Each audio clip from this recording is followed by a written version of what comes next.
저는 비대위 인사들의 면면이라든지 이런 걸 네. 따지기 앞서서 가장 중요한 문제는 권성동 원내대표의 거취 문제가 아닌가. 예, 사실 권성동 원내대표가 물러나지 않으면 이거는 이준석 대표를 쳐내기 위한 비대위다라는 프레임이 계속 살아 있게 되는 거거든요. 그리고 권성동 원내대표가 만약에 이준석 대표가 정리되는 게 필요하다고 생각한다면 이런 말이 있습니다. 좀 흉악한 말이긴 한데 살을 내주고 뼈를 벤다. 나의 살을 내주고 상대의 뼈를 벤다. 근데 한국 정치에 이제 그런 것이 사라진 것 같습니다. 나는 피 한 방울 안 흘리고 상대를 그렇죠. 근데 나는 버틸 거야. 네. 이렇게 하는 건데 이게 참 어제 제가 강준만 교수 좀 유명하시죠? 전북대 네네. UPI 뉴스라는 데 쓰신 칼럼을 봤는데 둔감 정권이라는 코드로 윤석열 정권을 읽었는데 윤석열 대통령이나 권성동 원내대표나 둘 다 둔감하다. 유유상종 아니냐. 둔감력이라는 코드를 매개로 서로 배짱이 맞았기 때문일까라고 썼어요. 김태현의 정치쇼. 금요일 2부 여의도 정마리아 시간이 돌아왔어요. 두 분 모셨습니다. 정치 거기서 안윤상 거기서 김수민 시사평론가 피처링. 오늘은 저 네. 윤석열 뭐 이재명 이렇게 하겠습니다. 그리고 제 오른쪽에는 김태현 최애 정치부 기사 서울신문의 손지은 기자 나오셨어요. 안녕하세요. 네, 안녕하세요. 자, 오늘도 저희가 짚어볼 게 많아요. 원래 최근에 모든 정치 저희 코너에서 국민의힘 얘기, 대통령실 얘기를 먼저 했거든요. 오늘은 순서를 좀 바꾸겠습니다. 그동안 민주당 얘기를 너무 못해가지고 안에서 민주당 당원 개정 요 얘기부터 좀 해볼게요. 일단 이 당원 80조를 뭐 박근혜 만에 뭐 절충설이네 온갖 설들이 나왔는데 사실관계가 어떻게 된 건지 우리 손 기자가 먼저 좀 간단하게 정리 좀 해주세요. 자, 일단 민주당은요. 당원 80조 1항 내용이 당직자가 부정부패 혐의로 재판에 넘겨지면은 직무가 정지가 되도록 합니다. 자, 그러면 이게 왜 문제가 되느냐? 이게 이재명 당대표 후보를 예를 들어서 설명을 드리겠습니다. 예를 들은 거예요, 그냥. 네, 이제 당대표가 됐습니다. 그런데 이제 지금 여러 가지 수사들을 받고 있는데 만약에 기소가 되면은 당대표 직무가 정지가 돼야 합니다. 그런데 지금 이재명 후보 측이나 민주당에서는 검찰과 경찰이 이재명 후보를 상대로 계속 정치적 의도를 가진 수사를 하고 있다 이렇게 주장을 하고 있기 때문에 그렇다면은 이 원래 직무정지 시점이 기소만 돼도 직무가 정지돼야 되는데 하급심에서 금고 이상이 나왔을 때로 바꾸는 겁니다. 네. 그러니까 기소만으로는 당대표 직무가 정지되지 않도록 하자라고 했는데 자, 이걸 이제 전준위에서 전당대 준비위원회에서 추진을 했습니다. 네. 그런데 이거는 셀프 당원 수정이 아니냐, 이재명 방탄용이 아니냐 이런 이제 우려가 나왔고요. 자, 전준희가 마련했던 게 비대위, 그러니까 지금의 민주당의 최고 지도부죠. 네. 비대위에서 반려가 됐습니다. 네. 그래서 이제 원안을 유지하되 다만 어떤 정치적 의도가 있거나 정치보복 수사일 경우에는 당 윤리심판원이 아닌 당무위에서 정무적 판단으로 구제를 할 수 있도록 지금 여기까지 안이 마련된 상황이고요. 그랬더니 이제 이재명 후보를 지지하는 이른바 개딸 등이 이제 민주당에서는 또 5만 명이 모여서 청원을 하면은 그걸 당직자가 답변해야 하는 시스템이 있습니다. 지금 거의 이틀 만에 5만 명 청원 동의가 거의 채워지고 있는 상황입니다. 완전히 바꾸라, 폐지하라, 네, 뭐 이런 없애라. 식으로 네. 소위 말하는 개딸이란 분들이 네. 요청하고 있는 거구나. 이 당원 개정 이 논란부터 이 과정부터 결과까지 이거 어떻게 봐야 돼요, 이준석 의원과? 일단 어떤 몇몇 언론에서는 그래도 어떤 국민 여론을 의식해가지고 존치시켰다 이 조항을 그렇게 보고 있는데 저는 그 청원을 제기했던 이거 개정해야 된다고 했던 쪽의 생각이 거의 먹혔다고 보거든요. 그러니까 핵심은 사실 왜냐면 기소되면 정지된다라는 거 그대로 있잖아요. 근데도 예전에도 기소된다고 무조건 징계를 내리는 건 아니었어요. 과정이 있는 것이고 그리고 이제 정치 탄압이라고 판단하면 안 내릴 수도 있는 거였어요. 예전에도. 윤리심판원에서. 예, 근데 해가지고. 심판의 주체가 바뀐 거죠. 윤리심판원에서 당무위원회로 바뀐 건데 뭐가 달라요? 저는 애초부터 이것이 최강욱 의원 사건하고 연관이 있었다. 윤리심판원에서 최강욱 의원의 짤짤이 발언에 대해서 징계를 하지 않았습니까? 네. 여기에 대한 불신을 갖고 있는 당원들, 특히 강성 지지층이라고 불렸던 이재명 의원 쪽에 예, 이 당원들의 목소리가 결국에 윤리심판원이 아니라 딴 데서 판단하도록 하자. 뭐 이런 거 그러니까 윤리심판원 네. 외부 인사들 많이 들어가잖아요. 뭐 외부에 있는 변호사도 가고. 그렇죠. 그리고 당신들이 뭘 알고서는 이런 네. 걸 뭐 이런 의미인가? 그 당내에서도 좀 중립성을 갖고 있는 기구이고 네. 또 전번에 그 윤리심판원장이 김혜재 의원이었잖아요. 네. 또 이재명 게 아니니까 저러는 거 아니냐 뭐 이런 말이 나왔었잖아요. 그렇다면 조금 더 정치적으로 판단할 수 있는 쪽으로 바꾸자. 그리고 어차피 지도부가 바뀌면 당무위원들 구성도 바뀔 거 아닙니까? 당무위원회 위원장의 당대표죠. 네네. 그렇기 때문에 이게 뭐 최고위원회라든지 당원 총투표로 가자는 처음의 의견하고 조금 다르긴 하지만 어쨌든 당무위원회도 넓은 범위에서는 그 최고위원회라는 그 카테고리에 포함된단 말이죠. 그러니까 정치적인 판단을 할 수 있는 쪽으로. 그렇다면은 이 당원들의 청원은 성공한 것이 아닌가. 몇몇 언론에서 야 민주당이 국민 눈치 보더니 안 바꿨네 이렇게 얘기할 건 아닌 것 같아요. 그럼 예를 들면 이런 거예요. 예를 들면 당대표가 누가 될지 모르지만 아직 안 나왔잖아요. 네네. 그리고 예를 들어 그 당대표가 뭐 기소가 됐어. 뭐 정치적 탄압이든 뭐 아니든지 간에. 그러면 당무위원회가 당대표가 위원장이고 그 위원들의 지도부 다 있고 막 의원들 있고 그러니까 어이 이건 내가 봤을 때는 나에 대한 기소는 정치 탄압인 것 같은데 어떻게 생각해? 맞습니다. 그리고 이제 징계 안 하게 할 수 있다. 뭐 이건 거예요? 조금 극단적인 의사이기는 하지만 예를 들어. 그러니까 비교적 사실 그 정치 탄압이라고 주장을 하려면 사법적으로 또 사실관계적으로 일단 반박을 해야 됩니다. 반박을 할 수 있으면 이런데도 기소를 한 걸 보니까 정치 탄압이다 이렇게 판단이 내려져야 되잖아요. 예, 그런 의미에서는 조금 더 중립적인 기구에서 하는 게 바람직한데 당무위원회로 가면 이제 비교적 어떤 위험이 증가하냐면 그냥 우리를 때리는 걸로 봐서 이건 정치 탄압입니다. 이렇게 될 가능성이 좀 더 커지죠. 윤리위원회처럼 사실관계 확정 없이. 네, 왜냐하면 우상호 비대위원장도 나쁜 의도가 있을 경우라고 했거든요. 근데 사실 나쁘다의 기준도 애매하고요. 이거를 그들의 의도를 짐작하는 것도 조금 앞으로 지켜봐야 합니다. 아니 왜냐면 이게 보수 정부든 진보 정부든 간에 야당 의원들의 야당 정치인들의 수사가 시작되면 다 야당 정치인들은 다 검찰이 뭐 정치 보복이다. 네. 뭐 나쁜 정치적 수사다. 탄압을 다들 이렇게 얘기하거든. 그게 보수 야당이든 진보 야당이든 간에. 그래서 네, 알겠습니다. 요거 아마 계속 글쎄 뭐 이게 적용되는 사례가 나올지 안 나올지 모르겠는데 앞으로 뭐 뉴스는 계속 좀 될 것 같으니까 좀 지켜보시도록 하고 대통령실로 가겠습니다. 직제 개편한다는 거예요. 일단 손 기자 지금까지 확정적으로 나와 있는 건 뭐예요? 자, 일단 비서실장 산하에 정책기획수석을 신설을 합니다. 자, 현재는 2실장 5수석 체제였는데 여기서 2실장 6수석 체제로 수석이 한 명 늘었네. 네, 수석이 한 명 더 느는 거고요. 그리고 이미 이 신임 정책기획수석에는 이관서 한국무역협회 상근부회장이 유력하게 검토되고 있다 이렇게 보도가 나오고 있고요. 자, 그래서 이번에 이렇게 정책기획수석을 신설하고 그리고 홍보수석은 교체하는 것. 일단 첫 시작이 이렇게 됐습니다. 그 홍보수석에는 김은혜 전 의원이 투입된다는 거고. 네. 그러면 지금 있는 최영범 수석은 홍보 특보 자리 이렇게 이제 뒷선으로 가고요. 그리고 이제 강인선 대변인도 외신 대변인으로 돌리는 방안이 유력합니다. 원래 저 외신 전문이니까. 네. 그러면은 원래 강인선 대변인이 하던 더 중요한 국내 정치 파트 담당하는 대변인은 누가 온대요? 지금 이제 여러 명 이름이 거론되고 있는데요. 좀 보시면 될 것 같습니다. 왜 손지은 기자 아는 눈치인데 눈빛이?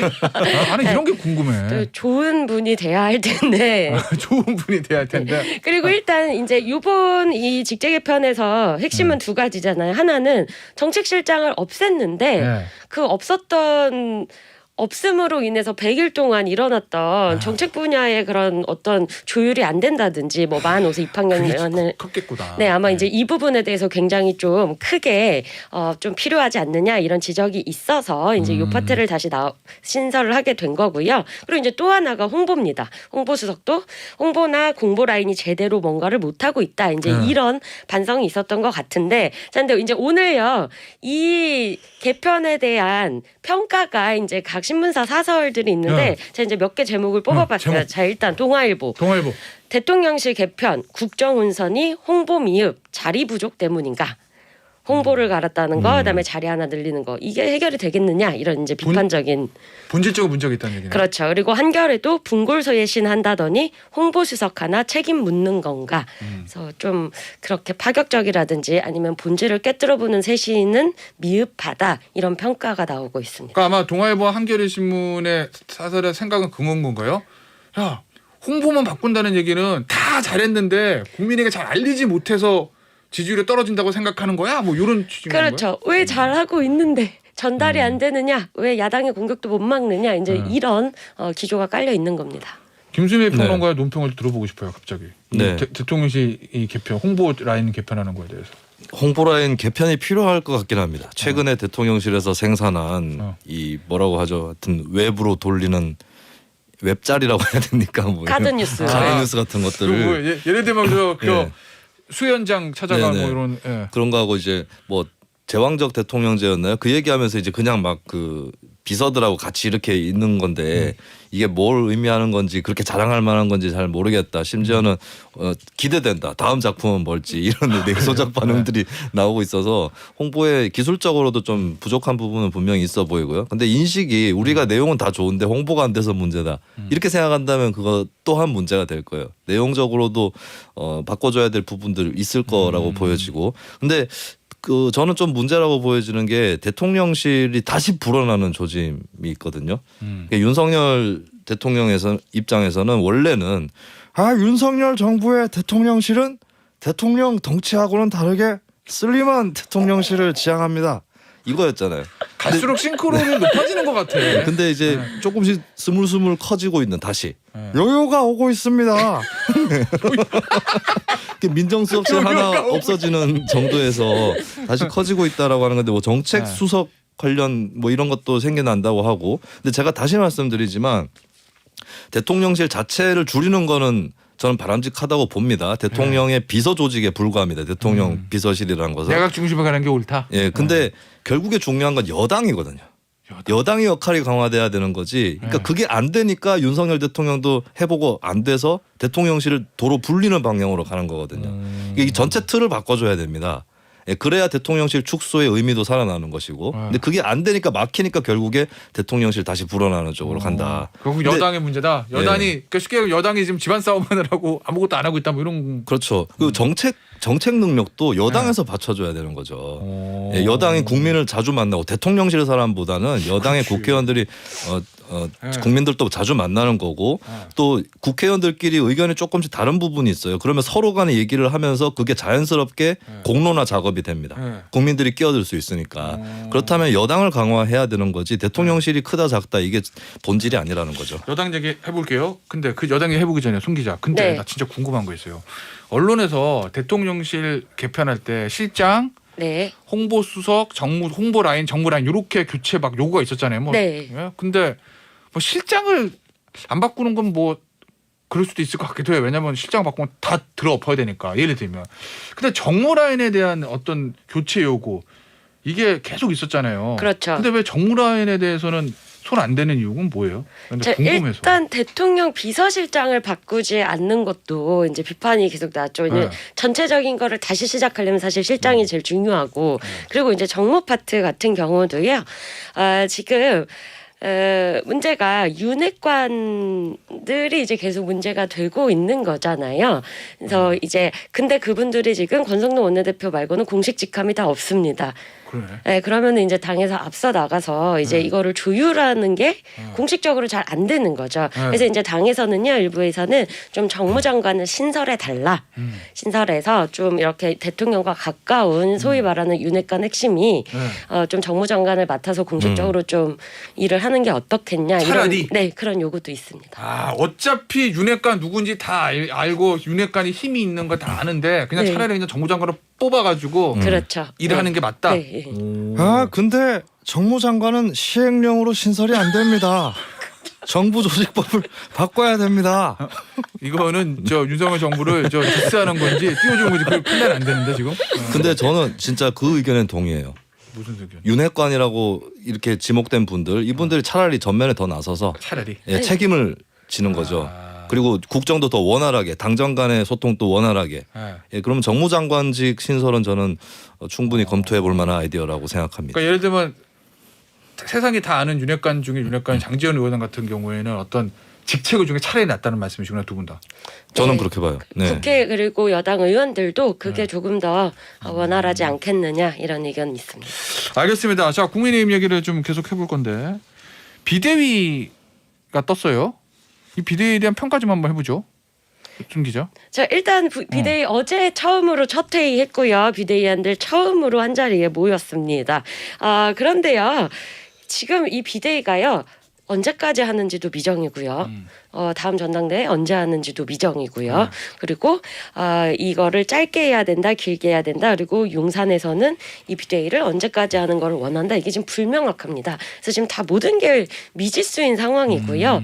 만약에 이제 뭐 사고가 난다든지 그러면 이제 전당대회를 정기국회 끝나고 하는 게 좋겠다는 의견이 많긴 하지만 사실 이 비대위의 운명이 너무나도 불투명하기 때문에 불명확해서 그렇게 뭐 큰 기대를 하거나 그러니까 실수만 하지 않고 관리 이 정도의 방점이 찍히고 있습니다. 김수현 평론가는 네. 저는 비대위 인사들의 면면이라든지 이런 걸 따지기 앞서서 가장 중요한 문제는 권성동 원내대표의 거취 문제가 아닌가. 사실 권성동 원내대표가 물러나지 않으면 이거는 이준석 대표를 쳐내기 위한 비대위다라는 프레임이 계속 살아있게 되는 거거든요. 그리고 권성동 원내대표가 만약에 이준석 대표가 정리되는 게 필요하다고 생각한다면 이런 말이 있습니다. 좀 흉악한 말이긴 한데 살을 내주고 뼈를 벤다. 나의 살을 내주고 상대의 뼈를 벤다. 근데 한국 정치에 이제 그런 것이 사라진 것 같습니다. 나는 피 한 방울 안 흘리고 상대를 그렇죠. 근데 나는 버틸 거야. 이렇게 하는 건데 이게 참 어제 제가 강준만 교수 좀 유명하시죠? 네네. UPI 뉴스라는 데 쓰신 칼럼을 봤는데 둔감 정권이라는 코드로 윤석열 정권을 읽었는데 윤석열 대통령이나 권성동 원내대표나 둘 다 둔감하다. 유유상종 아니냐. 둔감력이라는 코드를 매개로 서로 배짱이 맞았기 때문일까라고 썼어요. 예, 근데 이거 좀 전당적으로 위기라고 보는 게 국민의힘 의원들도 의총에서 이걸 좀 그냥 가볍게 재신임 해준 게 아닌가. 네. 근데 그 의총에나 제가 궁금해서 네. 60명 왔다면서요? 네, 62명 왔다고 했습니다. 근데 네. 왜 이렇게 적게 온 거예요? 그 중요한 의총에? 혹시 그게 그리고 나 이런 그날 권성동 원내대표 재심이 하는 의총입니다라고 사전 공지가 된 거예요? 공지를 하진 않았고요. 네. 이제 권 대표가 점심쯤에 이제 이렇게 하겠다라고 얘기를 했고 본인은 이미 비대위로 전환할 때부터 자기는 재신임을 물을 예정이었다. 그리고 이제 다들 알고는 있었습니다. 그렇기 때문에 그날 아침에 정우택 의원이 라디오 출연해서 의총 전에 거취를 좀 표명하라라는 그런 압박도 있었고요. 그날 안 왔죠. 많이들 안 왔고 이게 이제 비대위 자체에 반대하는 사람들도 있고 그리고 권성동 대표의 재심 자체에 반대하는 사람들도 있고 그리고 제가 늘 말씀드리지만 국회라는 곳이나 국회의원이 참 민주주의의 꽃으로 불리지만 뭐 투표한다든지 당내에서 손들고 찬반을 토론하는 걸 굉장히 싫어합니다. 이런 사람 그래서 그날도 곤란하구나. 투표를 해본 적이 없는데 투표한 것도 굉장히 이례적인 일이었습니다. 알겠습니다. 자, 2분 남았는데 어제 커피를 타간 이준석 전 대표 얘기 좀 해볼게요. 이준석 전 대표의 최근에 연이은 인터뷰와 윤석열 대통령에 대한 강공 그거를 어떻게 평가하시는지 두 분 얘기 들어보고 마무리하죠. 김수민 평론가부터. 조금 감이 안 잡힐 때가 있어요. 그러니까 어느 정도까지 하자는 건지 그러니까 윤 대통령에 대해서 아직까지 기대가 있는 건지 그래서 바로 잡으라는 것인지 아니면 사생결단으로 결별하고 싸우자는 건지 이게 좀 근데 점점 뒤로 갈수록 아마 후자 쪽으로 갈 수밖에 없을 거예요. 화해 여지라는 게 시간이 지날수록 좁아 보인다는 것을 느낄 수밖에 없으니까. 네, 근데 저는 이제 뭐 어디까지 갈 건지가 언제까지 갈 건지 이게 제일 어디까지? 궁금합니다. 그 얘기는 이준석 대표의 최종 목표나 목적이 뭔지를 모르겠다는 말. 네, 그것도 좀 기자회견 때부터 불분명하다는 느낌이 들더라고요. 송 기자는요? 네, 일단 저는 그리고 이제 어제 굉장히 재밌었던 게 이제 장해찬 청년 재단 이사장 그리고 김용태 전 최고위원 또 천하람 변호사 등의 이제 설전이 있었는데 국민의힘 청년 정치인들도 지금 완전히 갈렸어요. 네, 그래서 저는 이거를 그렇게 나쁘게 보지 않고요. 그래요? 나중에 이제 이 당에서 뭐 2년에 총선이 치러질 때 누가 공천을 받을 수 있을지 이거를 이제 사람한테 줄서기가 아니라 노선 투쟁이 만약에 된다면 굉장히 좋을 수 있다라고 보고요. 오히려? 예, 그리고 또 하나는 이분들 다 지난 총선에서 너무 대표해서 다들 배지가 않은 게 아쉽다라는 좀 생각이 들었습니다. 오히려 그 노선 투쟁하는 게 낫다는. 네, 만약에 말씀이구나. 초선 의원들이 됐으면 굉장히 지금 당에서 좀 힘있게 좀 논의를 찬반 어떤 부분에 대해서 좀 끌어갈 수 있었을 텐데 그런 부분은 좀 아쉽습니다. 이준석 대표의 최종 목적은 뭐라고 보세요? 제가 그냥 취재하시게. 예, 물어보고 다음 주에 알려드리겠습니다. 알겠습니다. 오늘 저 여의도 정말이야 여기서 마무리할게요. 지금까지 손지은 기자, 김수현 평론가였어요. 감사합니다. 고맙습니다. 감사합니다.